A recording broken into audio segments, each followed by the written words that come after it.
বোমার আঘাতে বিপন্ন শৈশব, বোমার ঘায়ে জখম, গুরুতর জখম বাসন্তীর নাবালক। এসএসকেএম হাসপাতালে এখনো চিকিৎসাধীন নাবালক, চতুর্থ শ্রেণীর পড়ুয়া আশঙ্কাজনক অবস্থায় ভর্তি রয়েছে হাসপাতালে। নষ্ট হয়েছে নাবালকের একটি চোখ, অপর চোখও গুরুতর আঘাতগ্রস্ত। জখম নাবালককে পর্যবেক্ষণে রেখেছেন চিকিৎসকরা। বাসন্তীতে বিস্ফোরণে এক নাবালকের ক্ষতবিক্ষত শরীর, বোমার ঘায়ে জখম শৈশব। এ বাংলায় বারবার বিপন্ন শৈশব। বারাকপুর থেকে বাসন্তীর এই ঘটনায় চতুর্থ শ্রেণীর ওই পড়ুয়া, তার শারীরিক অবস্থার পর্যবেক্ষণ চলছে, অস্ত্রোপচার হয়েছে। সরাসরি প্রতিনিধি এলিনার কাছে যাবো এসএসকেএম হাসপাতাল থেকে। চিকিৎসকরা সর্বশেষ ওই শিশুর শারীরিক পরিস্থিতি সম্পর্কে কি জানাচ্ছে এবং এখনো পর্যন্ত আর কি খবর পাওয়া যাচ্ছে এই ঘটনার পর, এলিনা? বাংলায় এত বোমা বারুদ কোথা থেকে আসছে?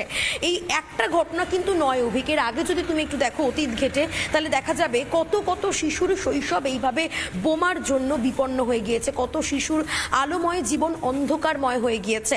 এবং সেই জায়গায় দিয়ে দেখতে গেলে এখনো পর্যন্ত যেটা হাসপাতাল সূত্রে এবং চিকিৎসক সূত্রের খবর, তার চিকিৎসা চলছে এবং আরও কয়েকদিন থেকে টানা পর্যবেক্ষণে রাখতে চাইছেন চিকিৎসকেরা।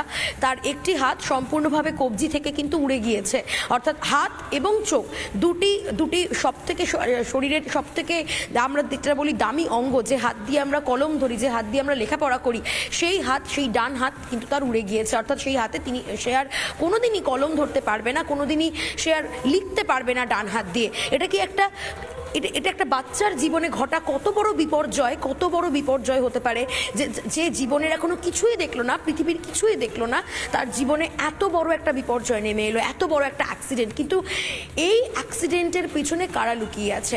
গোষ্ঠীকন্দল এবং শাসক দলের গোষ্ঠীকন্দল, সেটাই সামনে আসছে।